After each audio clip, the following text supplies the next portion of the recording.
Into the Big Picture Live special Memorial Day weekend edition. Hope you had a great time today. We had a great time with family, but we were not going to miss our Big Picture family. So let's go tonight, get right into it. It is going to be a show. Let's go. Big Picture Live coming at you right now.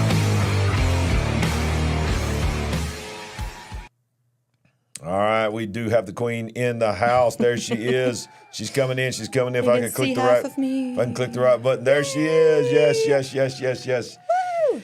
Well, man, I don't know about you, but I am completely stuffed. I still am. I mean, hamburgers, hot dogs, all this kind of stuff. So good. Packed house, great family Yes. fun. Love it. But we could not miss our time tonight with our Big Picture family. You got to hang out with the Big Picture fam. That's right, because y'all family. So we spent time with family here. Now we're spending time with family. That's right. With you. So, Sandy, let's go right into what this is about. I want to just say that Memorial Day, and we're going to take just a minute here to remember what this day is really about. And then we got several news items, just like it's a Big Picture Live regular show. And by the way, you do not want to leave to the end of this program, because at the end of this program, we're going to show you a video that I believe is unprecedented of anything we've seen on the Big Picture. It is insane. And if you were not afraid of robots and AI before, and you are not knowing that you need God in your life, you're going to want to see this one, because This is next level crazy. it is next level. And I'm just saying may, it's all up to you, but it may win, what is it called? The rubber chicken? What is it called? The Golden Chicken Award. The Golden Chicken Award. Y'all, I'm praying y'all are able to sleep after seeing it, but that'll be the last thing we show you tonight. So stay with us. Maybe an abbreviated show tonight, because I know everybody's tired, ready to get some sleep tonight after spending all day today. But today is Memorial Day, and, you know, one of the things I try to tell people, tell my family, my kids, I taught my kids this and tell our church this, is Memorial Day is not Veterans Day, and it's not Armed Forces Day. These are different days to celebrate different reasons. Right. And I get why people do this, but, you know, we honor our veterans. We thank you for your service. You're watching this, you're active or former active duty. We honor you. Thank you for your service. But Memorial Day is for a set-aside day to remember those that have fallen, those that have died. And we got to teach our kids what these days mean, because, you know, we've just lost so much patriotism anyway. Right. But let's watch this video together, and we're just going to honor our veterans today. This is a Memorial Day tribute, and we want to just say that we thank God for those that have laid down their lives for our freedom, to give us the ability to do what we're doing right now. Absolutely. And millions, when you go all the way back to the Revolutionary War and all the wars in between, it's millions of people that have lost their lives, and it's just incredible. So let's watch this.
It is, in a way, an odd thing to honor those who died in defense of our country, in defense of us, in wars far away.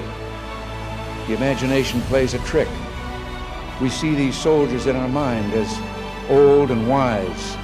We see them as something like the founding fathers, grave and gray-haired. But most of them were boys when they died, and they gave up two lives, the one they were living and the one they would have lived. When they died, they gave up their chance to be husbands and fathers and grandfathers. They gave up their chance to be revered old men.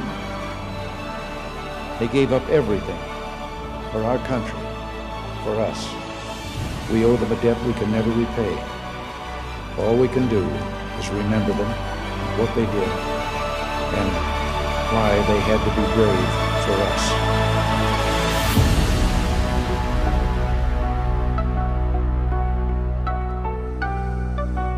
Wow. My goodness. President Ronald Reagan, very famous Memorial Day speech he gave. Wow. He said, all we can do is remember them. Man. Very moving. Seriously. Surprise. Y'all, you know what yesterday was too? Yesterday, Sandy, yeah, you saw that look on her face because she saw what was coming. I surprised my wife at church yesterday on our 35th anniversary. Sandy, yesterday we were married 35 years. Yes, we were. And so she's sitting on the front row, and then this happens. So y'all check this out, y'all. Look at this young couple here. Oh, wait a minute. Look at this young couple right here. If that doesn't scream 80s hair, I don't know what does. I cannot believe you're showing it. This is the young girl I fell in love with in the late 80s. Look at that spike. Hey, I had hair, y'all, and look at that spike hair. Oh my goodness, y'all, you had that 80s hair. But y'all listen to the words of this song, because at first she thought this was just a song I found on the radio or online. And then she heard the words and she realized that this was a song just for Sandy.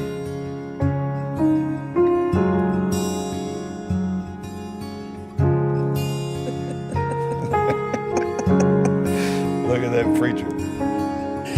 When we first met, I walked a broken road.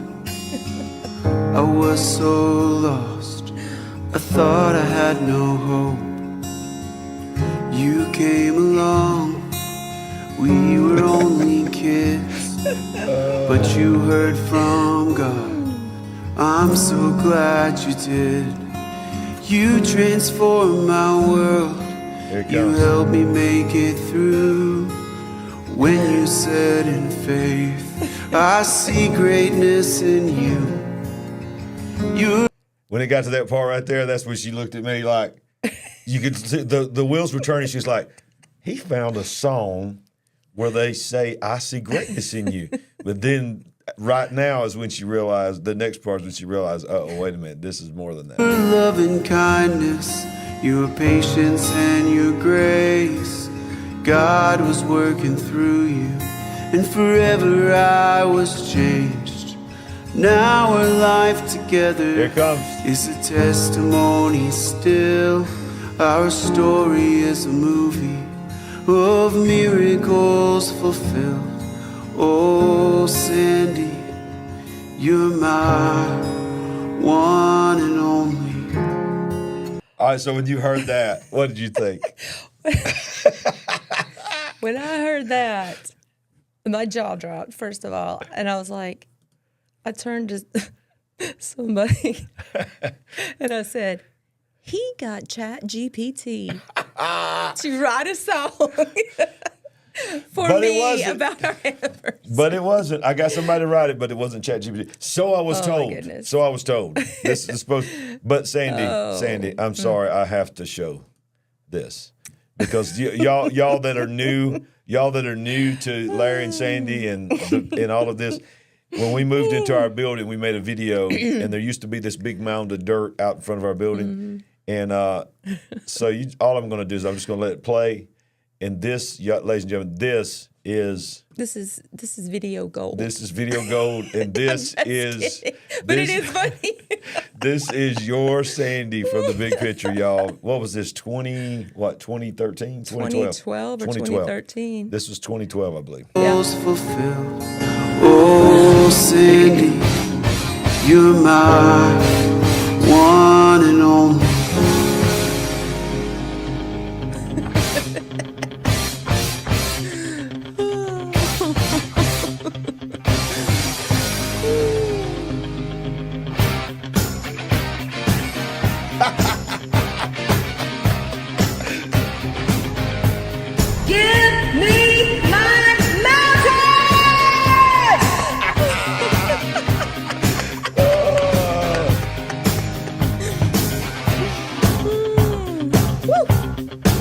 Happy anniversary, babe. Wow, I'm so glad we shared that with everybody.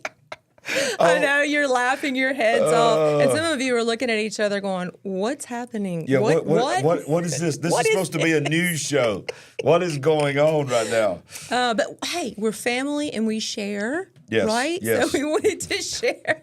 Well, our you didn't know I was 35th going to do that. anniversary. I surprised you on that. You didn't know I was going to do that on the show. No, I couldn't have been more surprised. 2 days, with a 2 house surprises. full of my other great friends. Yeah. Called Solid Rock Church. Yep. So, yeah, I enjoyed doing that yesterday, and I just thought, hey, tonight, Memorial Day, hey, we're remembering things. So I just We're thought. getting all the laughter out of the way up Yeah. front because it's about to get real up in Yeah, here. yeah. So let's get into the news. Let's get into the news. All right, so this was something that broke this week, and it's still being unconfirmed about what this really means. But rumors are coming out, and then first it was just rumors, and now this article says Putin is ready to halt the war in Ukraine with a ceasefire that recognizes current battlefield lines, but will fight on if the West does not respond. Now, before I go into this article, I'm going to go back and say that some of you might have seen the breaking news from Paul Begley. Right. When he was talking about that there was rumors going on that even as he spoke, there was secret meetings going on to end the war. And, he's like, this is just speculation. This is what I'm being told on the ground. And then this comes out from the Daily Mail. So this is something that's swirling around. And I go back to this. I believe that this is all a part of trying to get as much done as they can before the election. I really do believe that they are really thinking that Donald Trump is going to be the president, and all that they want to do, they've got to get done between now and November, because I feel like after that, they realize they're not going to be able to have the free reign that they have. Russia's Vladimir Putin is ready to halt the war in Ukraine if a negotiated ceasefire that recognizes the current battlefield lines can be agreed. 3 of the sources familiar with discussions in Putin's entourage told Reuters the veteran Russian leader had expressed frustration to a small group of advisors about what he views as Western-backed attempts to stymie negotiations and Ukrainian President Vladimir Zelensky's decision to rule out talks. Now, I want to go down here and I want to show you this right here. This is what is being negotiated. Putin is saying, the rumors are that he is saying that he would halt the war only under where you see the red is what they have taken, which blows my mind that after all this time, look how much Ukraine they've never gone into. And it's like all this money and all of this kind of stuff. There's just no way that I believe that Russia could not come in through the other area and have taken more, but they've systematically done what they've done. Yeah. Now, if you look at where the red, I don't know how much you can see on your monitor, but there's a red with lines through it. And these are territories that have already been occupied by Russia since 2014. So really, I mean, how long has this war been going on? February of 2022, I believe. And look, those 2 little sections of red is all that they've secured, which is crazy to me. It is. But they're saying that if you give us that, we'll let you keep the rest of Ukraine. And Zelensky is saying there's no negotiations going to happen with Putin and all of this. But honestly, would you have expected Putin to say that?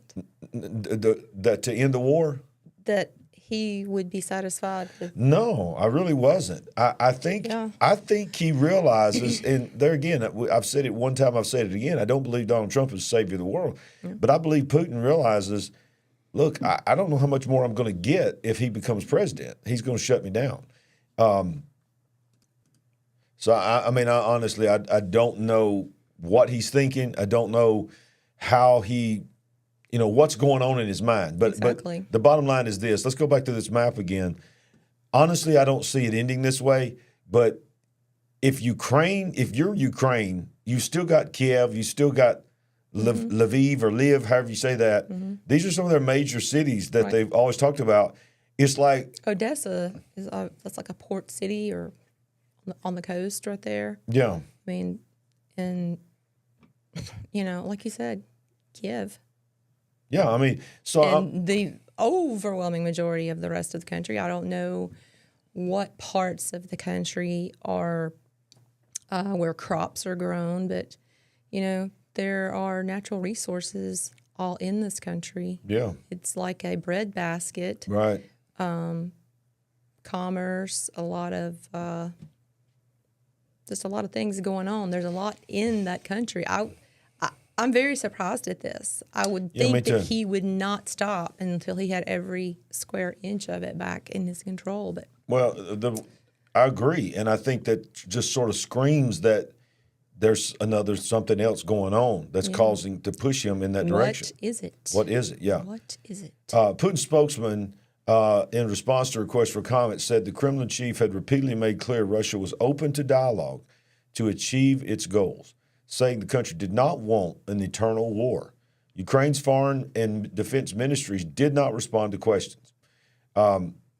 So I just, to me, I think most military experts continue to say Russia's going to win this war, whenever it is. They're already winning this war. Yeah. So to me, if you're Ukraine, and I get how this sounds, but if you're able to see the handwriting on the wall, if you're able to say, listen, we're either going to lose the whole country or we're going to lose this portion of the country, I think they should at least. I think most people would probably at least go to the bargaining table.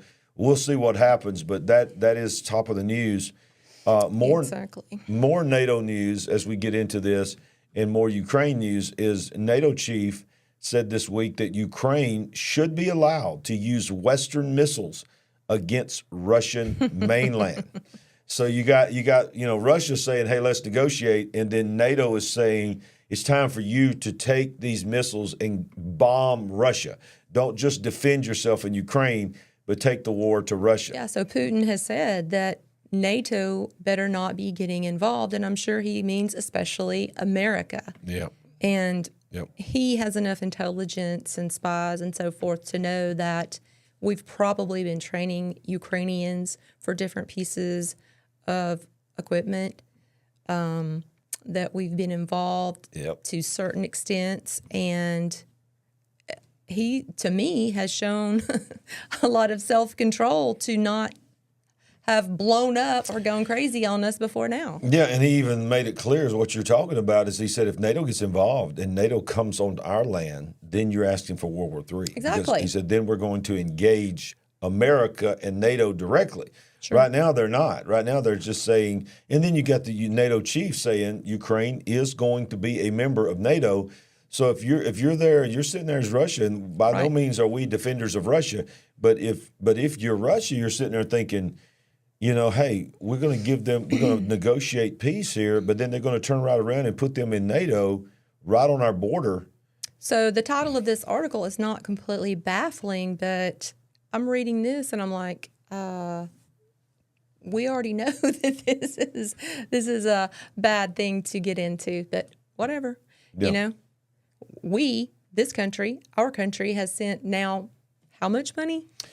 Over $200 billion. $61 billion just recently, but over $200 billion just from our country. That is what's baffling to me. Exactly. I mean, That's crazy. And I want to know, nobody's ever said the number. What is the global number that's been given to Ukraine? We've given over $200 billion. Could we even fathom it? No, we can't. And stay on that same course there, the G7 economic directors all met, and they announced plans to use frozen Russian assets to fund the Ukrainian war. Oh, my goodness. Yeah, as less and less countries are wanting to give more money, they're trying to find a way to send this money. And look at this. Finance officials from the Group of 7 rich democracies said they had moved towards agreement on a U.S. proposal. Of course, we proposed it, to squeeze more money for Ukraine from Russia assets frozen in their countries. But the ministers let the final deal to be worked out ahead of a June summit of national leaders. And it goes on to show, I believe there's a picture of the yachts. So they've seized these yachts and all this. So now they're saying we're going to sell the yachts. We're going to sell the stuff that we've frozen. Talk about a provocation. That thing's got to be in the hundreds of millions of dollars. Yeah, exactly. And they're saying we took it, we seized it from the oligarchs, and then we're going to sell it and send money to Ukraine. They just keep, if you want to use the term, poking the bear. Yeah. I mean, my goodness, that's what I was talking about. That seems like he's shown some self-control in not just going crazy to this point. But I'm curious to see if they can actually pull the trigger on that deal right there. Well, listen to the wording of this. This is insane. The U.S. Congress has passed the legislation allowing the Biden administration to seize the roughly $5 billion in Russian assets located in the United States. But European countries have a strong voice in the matter. But here's what I want to show you: is it says down here, it goes, they plan to use the interest accumulating on the assets, but that's only around $3 billion a year, about 1 month's financing needed for the Ukrainian government. Not the war, to keep the government going. We are giving them $3 billion a year to keep their government functioning. Are we just now? I don't think I was aware. I didn't know we were functioning. We were funding the My government. goodness. We're backing retirement plans. Yeah. We're keeping boutiques open. Exactly. We're running the war, and now we're helping the government to continue running. Wow. Okay. Well, listen, if you haven't smashed that like button, smash it, smash it, smash it. If you're watching on Rumble, give us some love. Watching on X, give us a heart or whatever you do on X. We're loving all these comments. Yes, thank you. Yeah. Live chat is lively as well as usual. But smash that like button and subscribe. If you haven't subscribed, make sure you subscribe to our YouTube channel. We would greatly, greatly appreciate it. All right, Sandy, so let's continue to flow here. I just canceled the wrong article. Okay. But look, you can't talk about Russia without talking about China. No. Remember, we've been talking about China has been waiting for this moment for the election cycle to get insane. And here we are. The United States, this is from Blaze Media, May 26, just yesterday is when this came out. U.S. prepares for war amid growing tensions that China could invade Taiwan. I mean, they're saying it officially now. There's no more rumors. The U.S. has been taking part in strange exercises on a series of islands close to Taiwan. Wow.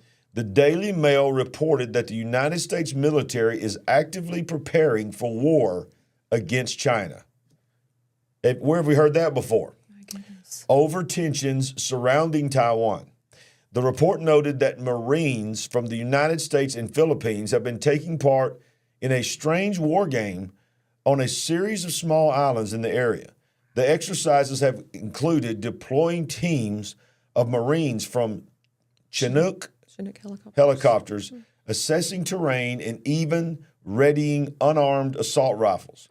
These actions appear to reveal the view of U.S. military leaders as China threatens to press into Taiwan. It's really going to be us or them.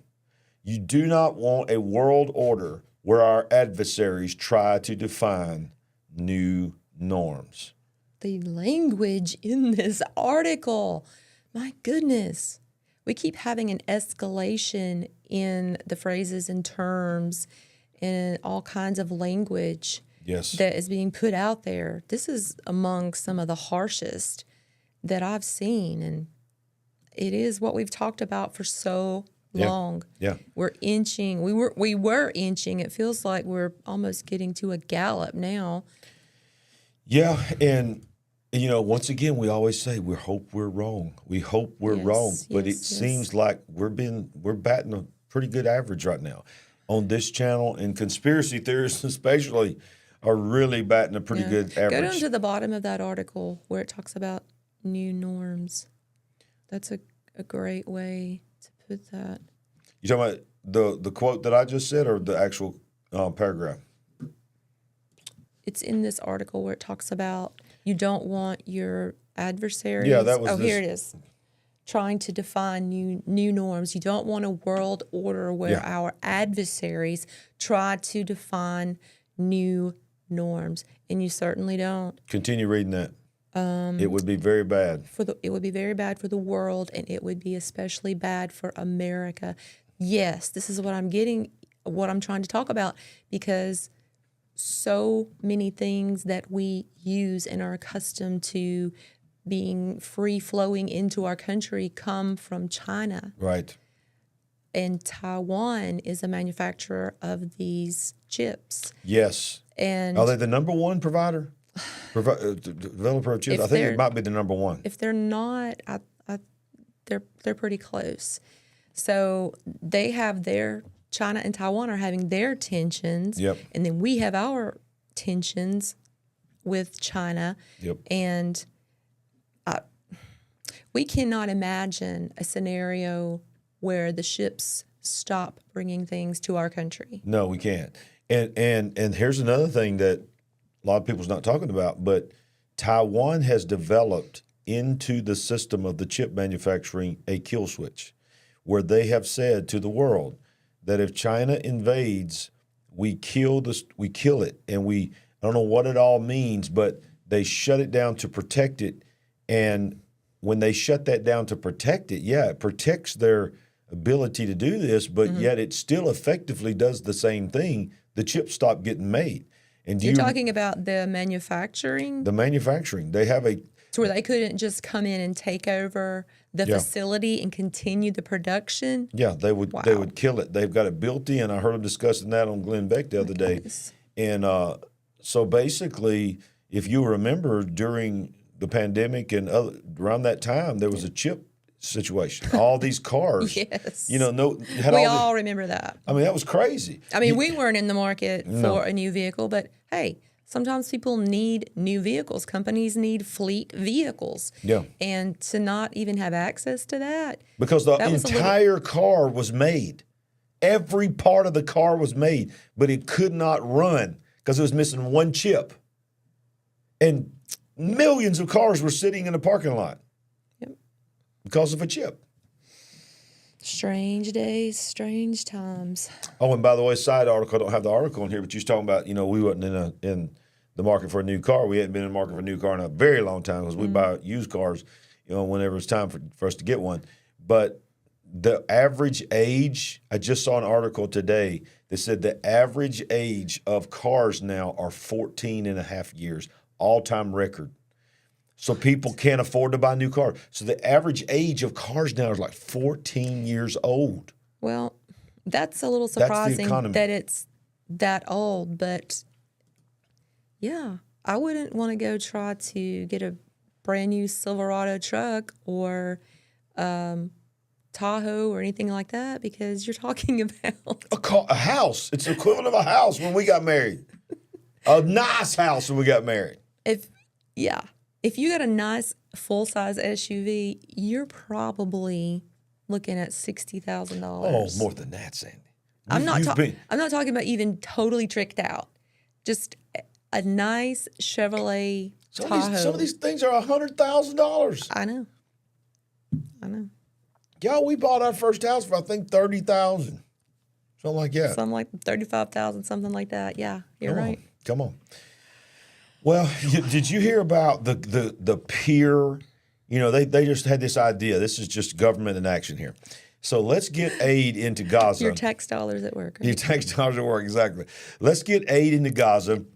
Having trouble on the roads and all this. Let's go around it. Let's just deliver it from the Mediterranean Sea. Exactly. And let's spend $320 million on a pier that's like a quick installation pier.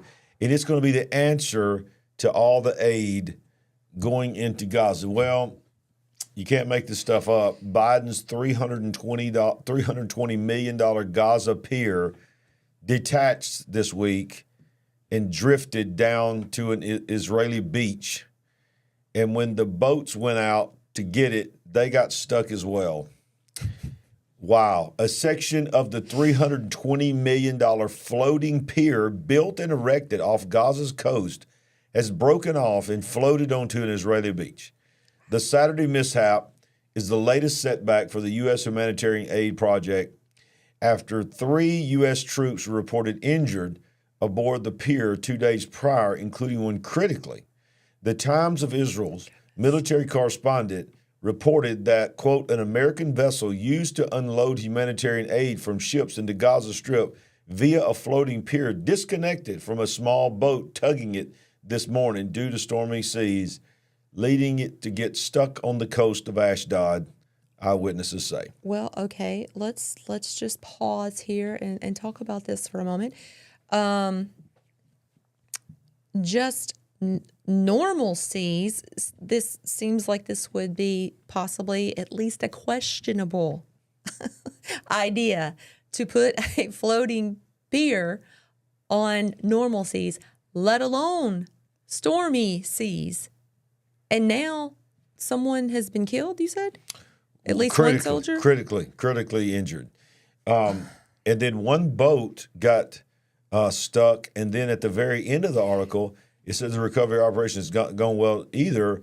Another ship was then sent to try and extract the stuck ship, and it also got beached. Well, what? I know we're looking for extraordinary measures here because this is such a crazy situation, but clearly this is not going to work. Yeah, right. So, listen, like I said earlier, if you're coming in late, do not leave this program. It's going to be a little bit shorter than normal, so we're not that far away from it because, we know y'all are tired. You had a long day, Memorial Day, spending time with your friends. And by the way, we hope you had a great Memorial Day today with your family.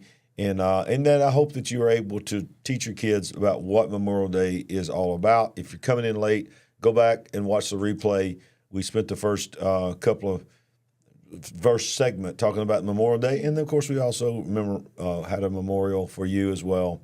Not a memorial. She's still here with us.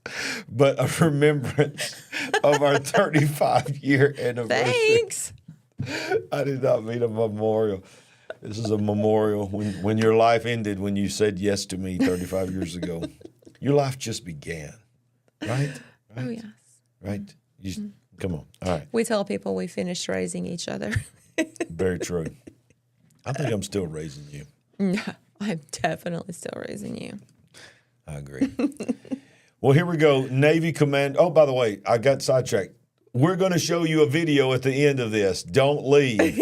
About that is just insane. You don't want to miss it for sure. You don't want to miss it. Here we go. Navy commander confirms dozens of penetration operations by foreign nationals reported at U.S. bases over the last few weeks. How is this even possible? I'm telling you. This is insane, y'all. I could not believe this story when I saw it first. Yeah, exactly. Me too. The U.S. Fleet Forces Commander Admiral Daryl Caudle warned Fox News viewers that there have been an uptick in foreign nationals attempting to penetrate U.S. military bases around the country. These attempted breaches are taking place 2 or 3 times a week now. Let's make sure everyone understood what you said. Yeah. Foreign nationals are trying they're not walking around Times Square. No. I mean, they are doing that, but we're not talking about they've crossed the border. Right. They're in a neighborhood. They're trying to get inside a national monument. No. We're talking about military bases. Yeah. But when you hear the frequency that this is happening, yes, it's insane. And listen to what he says. He goes, this is happening 2 to 3 times a week now. Journalist Laura Logan reported on attempted breaches at several U.S. bases by Chechens, Jordanians, and Chinese. Of course, the blame for this goes to Joe Biden and the Democrat Party's organized plan to open the borders to millions of unknown aliens. U.S. Fleet Forces Commander told Bill Hemmer on American Reports that attempted penetrations 2 or 3 times a week. Look at this back and forth here. He says, this is our military bases getting penetrated by foreign nationals more and more. This is something we see probably 2 or 3 times a week where we're stopping these folks at the gate. He adds that this is the Navy alone. This is not even calling about all the others. This is just the Navy. Right. The nationals come from various countries and often have passports and papers.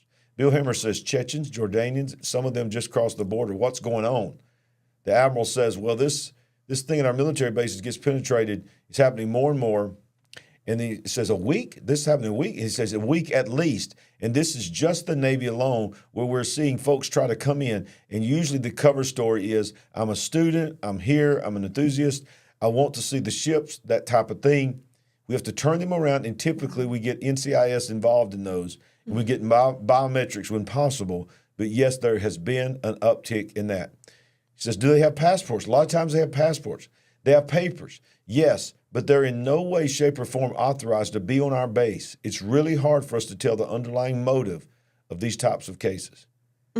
So this is literally saying on the Navy alone, 2 to 3 times a week, foreign nationals. So my question is, are they showing up there just trying to luck up and get a soft target where they can actually get onto the base and then see what else they can get away with?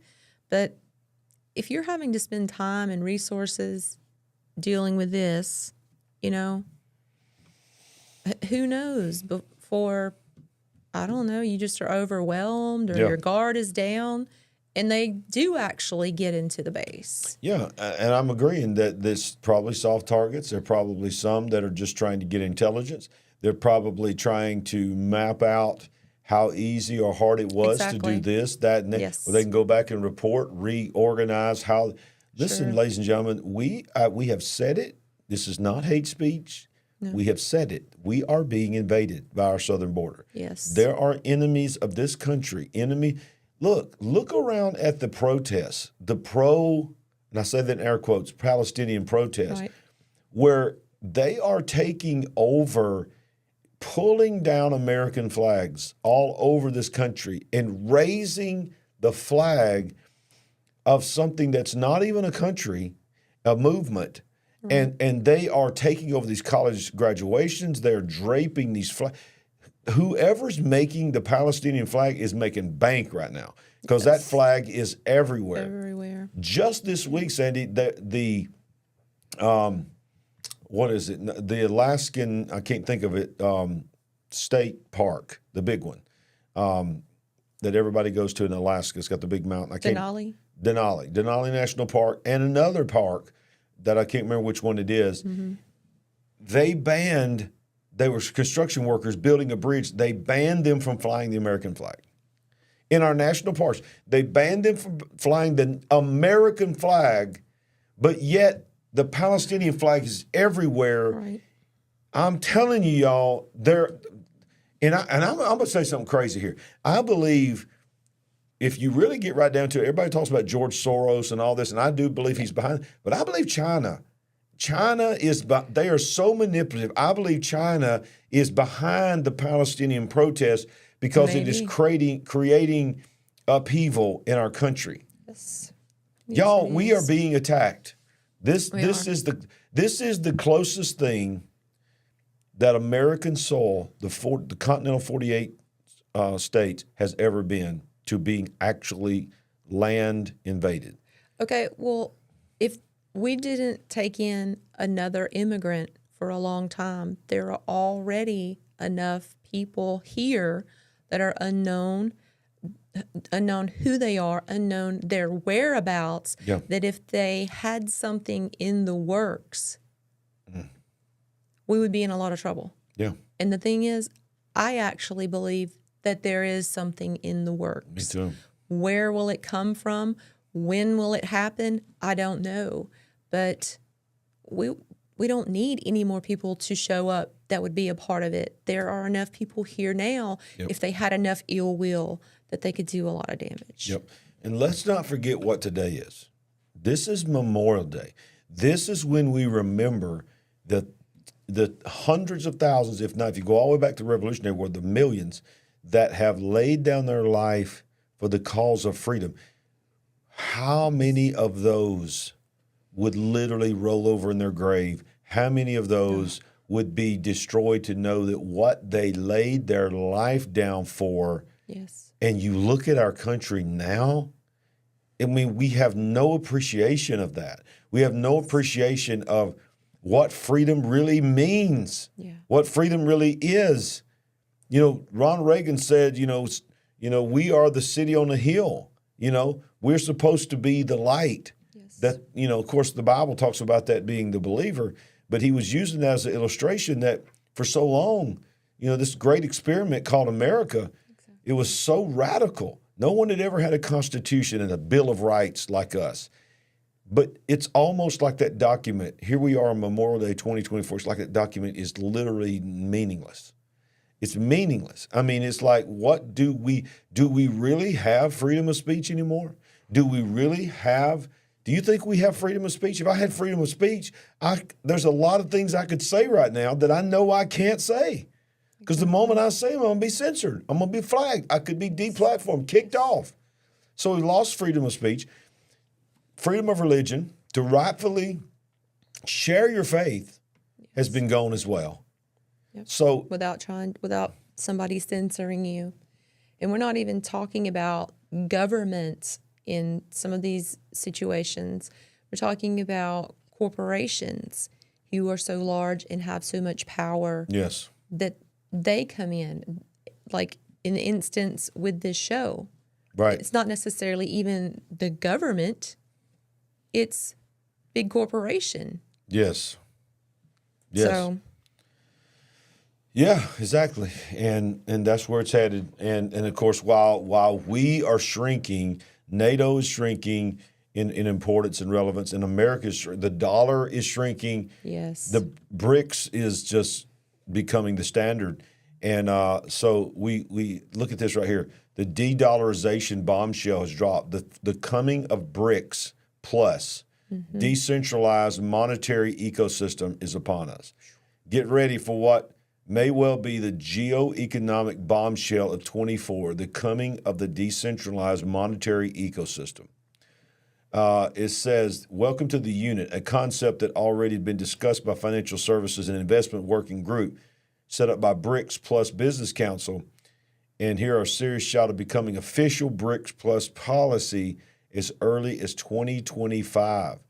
According to Alexia Subotin, founder of the Capital Management Group and one of the unit's co-conceptualizers, this is a new problem-solving system that addresses the key geoeconomic issues of these troubled times, a global crisis of trust.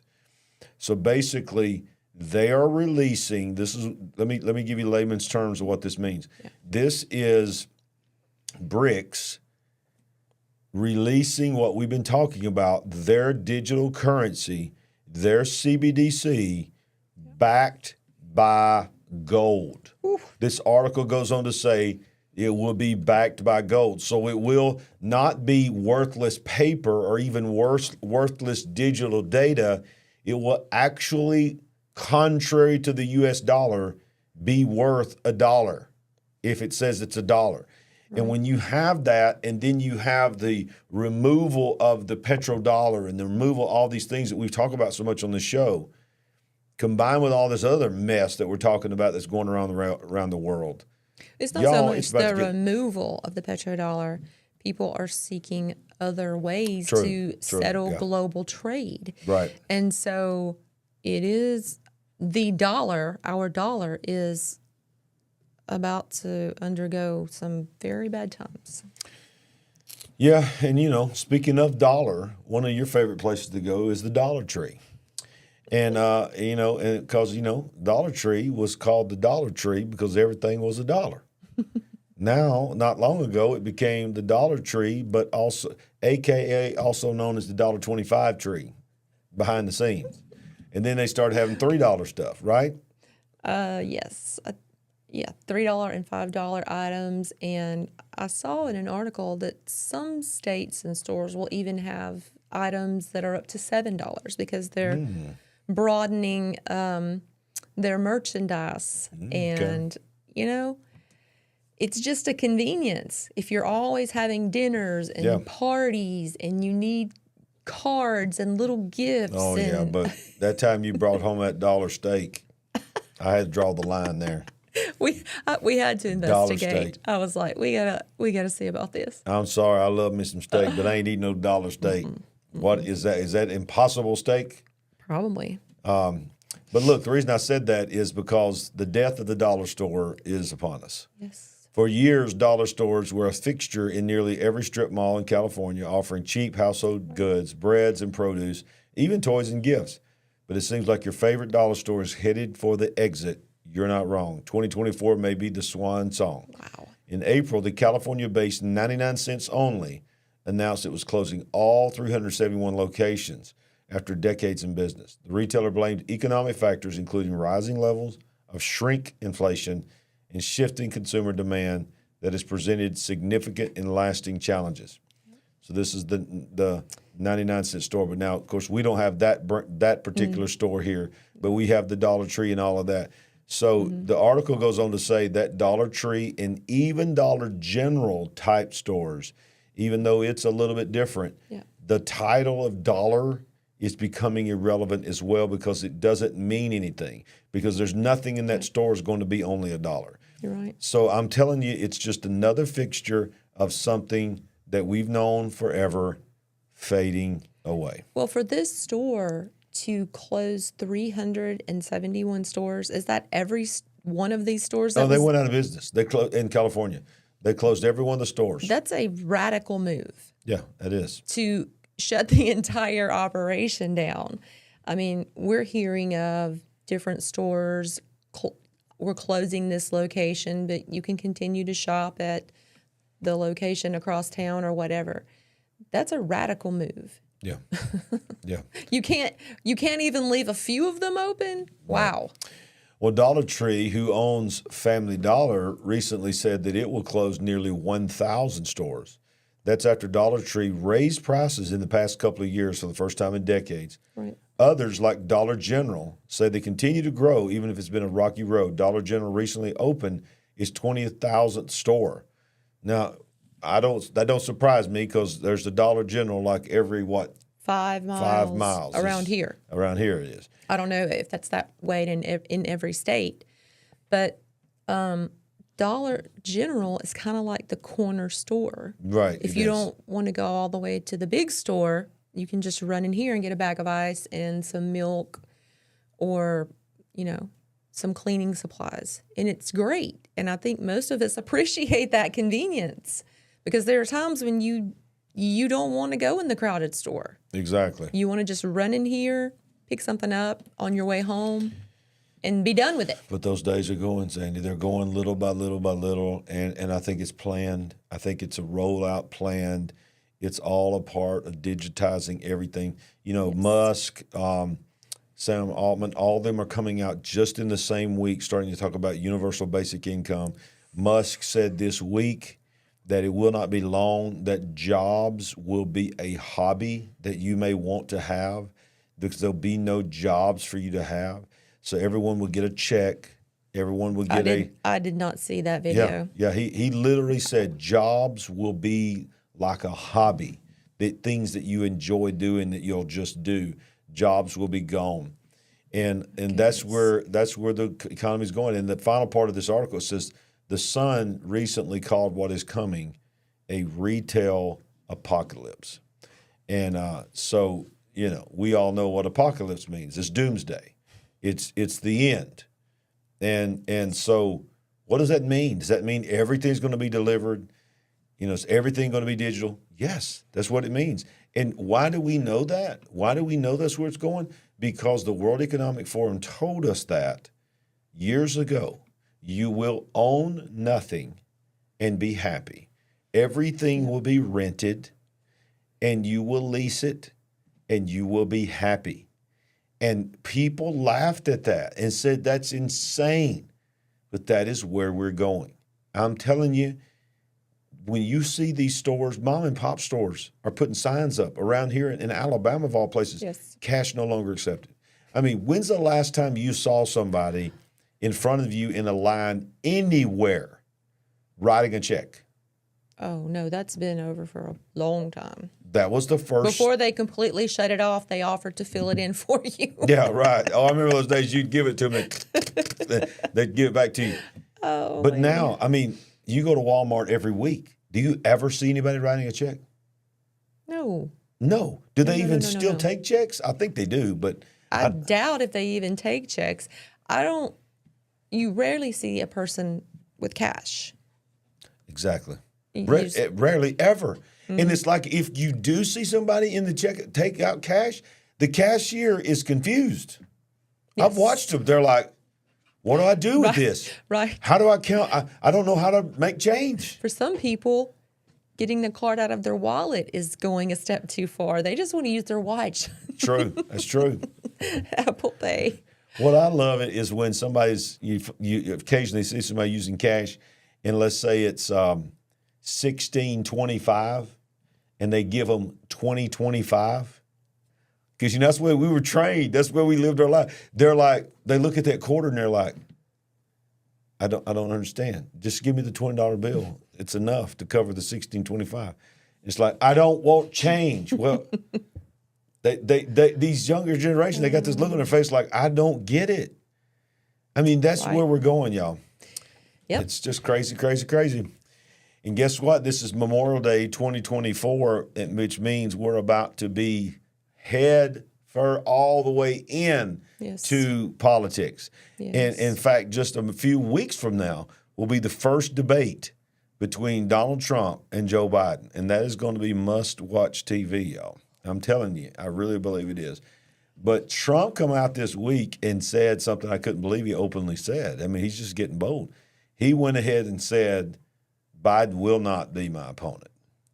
You know, everybody's been speculating that. And we've said that on the show here. I believe they're going to try to convince Michelle Obama to take it. Does he elaborate in this article?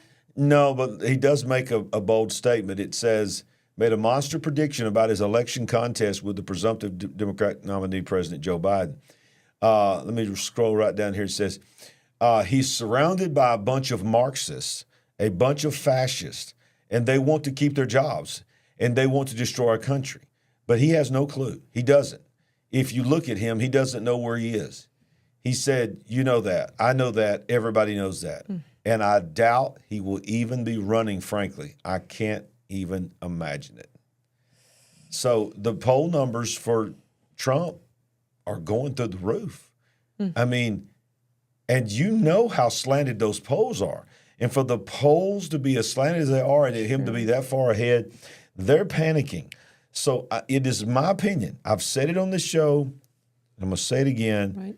I believe the opening debate in June, being so early, is planned because they know what's going to happen, and they're going to use that disastrous debate performance that's coming for the reason for them to medically insert themselves and say, I'm sorry, we love him, he's amazing, but medically we can't do it, so we've got a little bit of time here, and they're going to try to bring in Michelle Obama. I think a lot of people are going to try to say Kamala Harris, but I think they don't want to do that, but they can't just tell her no because of obvious reasons. Vice President and other, how can I say, woke ideas in the fact that you can't just say certain things. So I don't know what's going to happen. Everybody keeps saying Gavin Newsom, but I don't know. I don't know. He doesn't fit the DEI criteria. I'm going to be bold tonight on Memorial Night. But I believe they're going to try to get Michelle Obama to do it. I think ultimately she will probably say no. But it is of my opinion that if Michelle Obama did say yes, well, I hate to say this, but I think she would beat Trump. She very well might. Yep. Yeah. Yeah, I think she's probably the only one that can right now. Well, I guess it's a wait-and-see game. We'll have to kick back and just see what happens. But in the meantime, pray. Yeah. Whoever gets it, we need to cover that with a lot of prayer. Yeah, and one of the things that Donald Trump is saying in his rallies is we've got to make turnout so big it can't be rigged. That's his new thing he's saying. Okay. So big it can't be rigged. So the popular vote, he's crying out, to win the popular vote. Let's also, who knows what's going to happen? Exactly. I'm telling you, the powers that be, they're not going to go quietly. No. And no matter who wins, not trying to be doom and gloom, no matter who wins in November, it's going to be chaos in the streets because that's the world we live in now. Nobody can just accept defeat anymore. they've got to go burn something down, and Right. it's just going to be bad. But we've been talking about this World Health Organization pandemic treaty that's coming we have. that was supposed to have been ratified this week, and much to my surprise, it failed to get all the votes. Are you shocked by this? I was surprised, and I'm very happy about it. Yes. So, I mean, we thought it was a done deal, right? Yeah. And we were just dreading May because we just knew this was going to happen. So this has failed to this point. Maybe this gives us a little time to shake some more people awake. Yeah. And help them to realize exactly what this is, what it means, how serious this is. And we've got to continue to not allow this to be ratified and go through. Exactly. So this was the message from World Health Organization Chief Tedros. I can't ever say his name. I'm going to go try. Adhanom? What's the other one? Oh, I can't say that one. Ghebreyesus. On Friday, Gabrisus? after his proposed global pandemic treaty was rejected after 2 years of closed-door meetings in Geneva, Switzerland. But it basically goes on to say, we are not where we hoped we would be when we started this process, he said, adding that finalizing an international agreement on how to respond to a pandemic was critical for the sake of humanity, even as a host of countries disagreed with the basic principles that unelected, unaccountable health bureaucrats could somehow decide major global decisions on government policies. Earlier this month, U.S. Republican senators wrote to the Biden administration arguing the draft treaty focused on issues like shredding intellectual property rights and supercharging the WHO. They urged Biden not to sign off. Now, Biden is still saying that he will, but make no mistake about it, the ones that pushed back were some of the African countries and some other countries around the world. Right. America's Republicans have said not to do it, but America has not pushed back. But bottom line is they did not get the votes. They're going back to the drawing table. But if you remember, Tedros said, this is probably our only shot to ever get that done. You remember that? Right. He said, if we don't do it this time, I fear we'll never get to do it. Why would you say that unless you realize the whole atmosphere is about to shift? And it's like, I got permission to do it now, but it ain't going to be long. I ain't going to have permission. This treaty is so radical. It was completely radical. I mean, it like gives them ultimately, if they deem necessary, total power.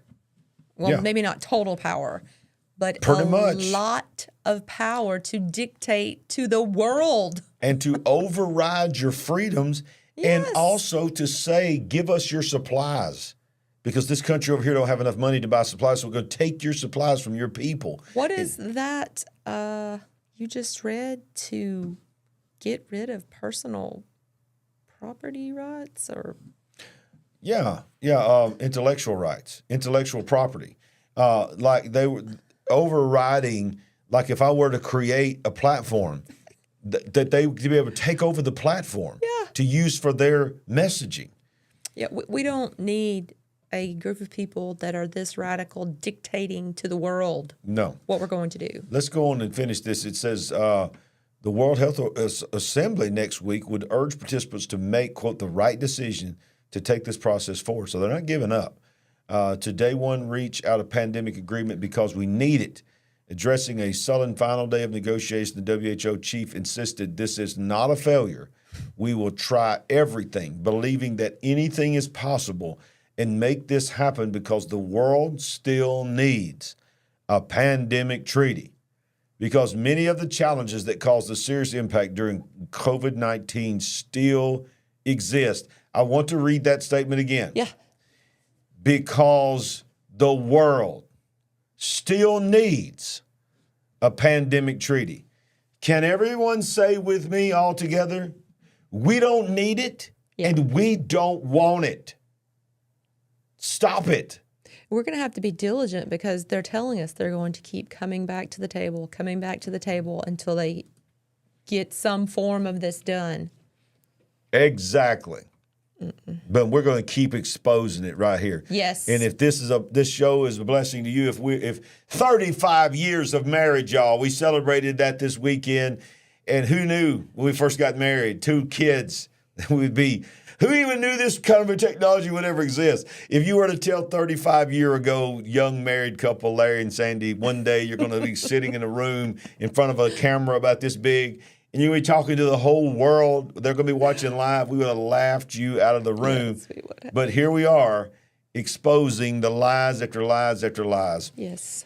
So look, this is going to be a shorter show than normal, and I want you to stay with us. We've got a couple of things that we want to hit real quick that we think is very, very important on this Memorial Day weekend, Memorial night, after you've had a great time with your family. One of the things that Ricky Scaparo is covering this week is that I don't know if you even heard about this, but there's a rare 6-planet alignment that will occur on June 3rd. Have you heard about this? Yes, I've heard just a little. Okay.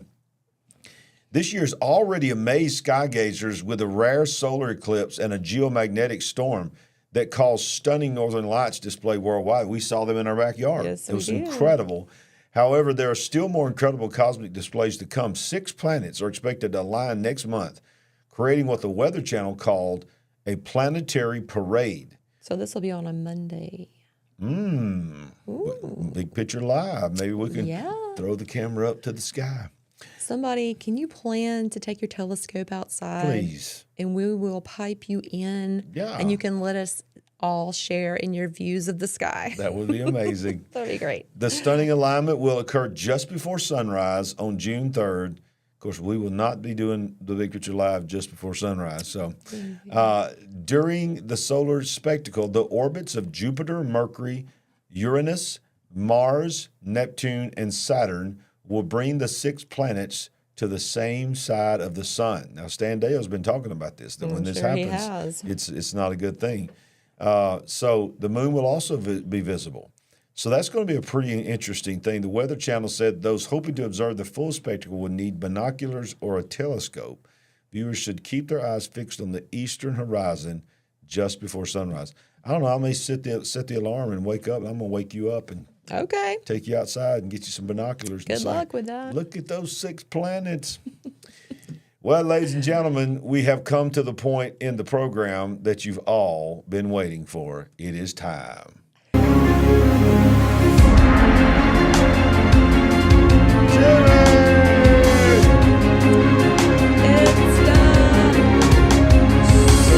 Supernatural AI update. Wow, never gets old. Never gets old. Here's a few. You know, this is always the segment that makes you feel so much peace. Yes. Makes you feel so great about your world that you're living in and the world that is coming, because there's nothing to be afraid of, except there really is. AI is now creating digital twins of your personality and your habits, and your twin is being sold for profit and replacing workers. What? An increasing number of startups and corporations are replacing physical workers with what are known as digital twins generated by AI, nabbing people's physical characteristics, personality traits, and habits, which in turn is quickly displacing lucrative careers and side hustles. A fundamental change to existing operational models is happening. A digital reinvention is occurring in asset-intensive industries that are changing operating models in a disruptive way, requiring an integrated physical plus digital view of assets, equipment, facilities, and processes. Digital twins are a vital part of the alignment. Did you know that you had a digital twin? No. There's a digital twin of Sandy out there. My goodness. Lord help the world. That's right. There's another Sandy. My goodness. Well, definitely help them if there's another Larry. Hey, watch yourself now. Just because you've been married 35 years. 35 years. Y'all praying for her? She's had to deal with me for 35 You years. make it sound like a prison term or something. No, it's been a blessing. Hey, we got one more thing to show you, and this is the part of the show that, you know, on the thumbnail, you saw it on the thumbnail. This is why you came. You want to see the head transplants. We're going to show you the head transplant machine that's being proposed. But I just thought on this Memorial Day, let's throw in some good news real quick before we get into that, because the other one's going to give you nightmares. This will give you something to praise God about. This was amazing. God lit a match. 12,000 baptized at California's historic worship event. Christians participated in what is being called the nation's largest ever baptism that occurred in California over this weekend. Approximately 12,000 people were baptized at the same time in different parts all over California. Look at this. I mean, just different places all over California. Beautiful. All got together. So California is not hopeless. God is moving in California. You know, so that's day 2. There's just it continues. There is a revival happening, y'all. I'm telling you, all this chaos that we cover on this channel is going to do one of two things. I remember saying this years ago, and get this deep in your spirit. Life is like a grinding stone. It will either grind you to dust or it will polish you and shape you into a sword. And it's true. It's the same grinding stone. The difference is the material that you're made of. If your house is made on sand, if your life is built on sand, life will grind you but if it's built on the rock, if it's built on the solid foundation, it is going to shape you into something. And that is what is happening. Wow. That's amazing. All right, Sandy, we'll be back. Would you like to help us build the big picture family? We're on a mission to wake up the world to what is really going on. All you have to do is go to our website at LarryRagland.com and make a one-time gift, or you can become a monthly partner. Any amount is a blessing and an encouragement to us. While you're there, make sure you get a copy of our book, I See Greatness in You. Browse our merchandise store, connect with us on our social media links, and join our mailing list. We appreciate it. And remember, we ain't woke, but we are certainly awake. Yes, we are awake. And I'm probably going to keep you awake tonight when you try to go to sleep with this next one. Because, y'all, I don't even know what to say about this. This is making the rounds. Super creepy. I mean, several people have done reaction videos to this already. Oh, okay. I haven't seen those. Yeah, But I will say that this is going to be tonight's wait a minute. Golden Chicken Award. All right, say it again. It is what? Tonight's Golden Chicken Award for this story. Woo!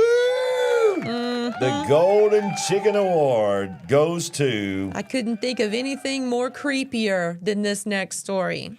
Head transplant. Now, this is not just some AI-generated video. This is a proposal video for a startup company that they're saying we could develop this technology to transplant entire heads. Within the next 8 years? Something like that. And it's called Brainbridge. Let us watch.